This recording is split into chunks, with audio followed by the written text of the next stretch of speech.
So how is a decision made about a child's eligibility for special education? The team, which consists of an LEA representative, the assistant principal or the principal, the special education supervisor, the special needs teacher, the gen ed teacher, the OT, the PT, speech pathologist, and anybody else that would be involved with the student, including the parents, come to the meeting, and then there's questions that we have to fill out.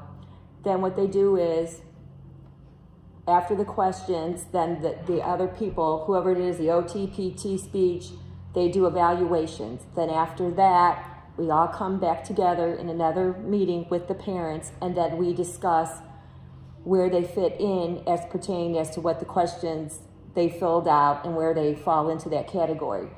Then if the child is eligible, then we go into the IEP meeting, and whether they that's when we decide if they qualify for the OT, PT, the special needs, and then we write the goals and objectives. What happens if a child isn't eligible for services? If the child is not eligible for the services, what we do is RTI. They can go to the reading specialist. We have math intervention, and we also have other reading intervention. What should a parent do before the IEP meeting? Usually for me, I send home a questionnaire that the parents can fill out. What do they see at home? What do they see at school? What do they see in the child's future? What are his or her favorite activities? What are his dislikes and likes? Okay. What happens during an IEP meeting? During the IEP meeting, which is the team that I mentioned before, we do introductions, and then what we do is we go over their present levels of performance. If the parent has any questions, the strengths of the student, we review prior IEP goals, and then we go into the new goals, and then we talk about his educational supports, what accommodations they need, what assessments they need.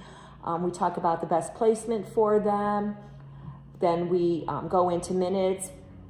How many minutes will they be in gen ed? How many minutes would they be in general education with supplementary? Or if they'll just be in special needs, and then how much OT, PT, or speech that they would need. And then we also talk about whether or not they would need summer school. Okay. Can an IEP be changed? The only way an IEP can be changed is we would have to have another meeting. Now, a parent can call the meeting or the teacher can call the meeting, but it has to be another meeting. We can't just go in and say, oh, he's done with this goal, let's add another one. It has to be a team decision. Okay. Does the IEP have to be written out at the beginning of each school year? No, what we do is whenever the student's IEP was, okay, say it's April 3rd of last year, it goes year to year.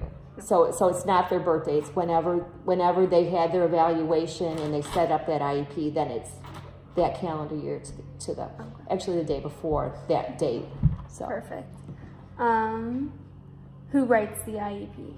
Again, the IEP is a combination. It's everybody in the team is included in it. Now, some of the kids who do not have OT or PT or speech, they're not included in it. Okay. It's whoever is involved with the child, the student at that time. What is the difference between the IEP and placement? Okay, placement would be when you get say their disability, like if they're DD or autistic, and that is what that is. The IEP then is what we write to help the students with those categories. Okay. What if the school isn't providing the support and services as agreed upon the IEP?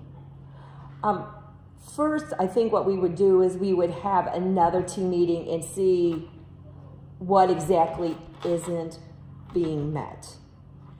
And then if the parents are not happy with that, there's also the process that's called due process, where they could go and to court and say, hey, my child, we've got documentation that the kid, the staff's not doing this. But usually if there's an issue, we reconvene and then talk about it. Okay. What if there is parts of the IEP that the parents don't like? Okay, say we have the IEP and they agree to it, but then say 2 months down the line they don't feel that it is working. The parent can call another meeting. Okay.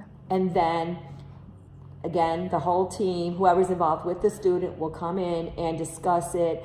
The parent can explain what they like or do not like, and then we can entail it to how it will fit the student. Okay, perfect. Thank you. You're welcome.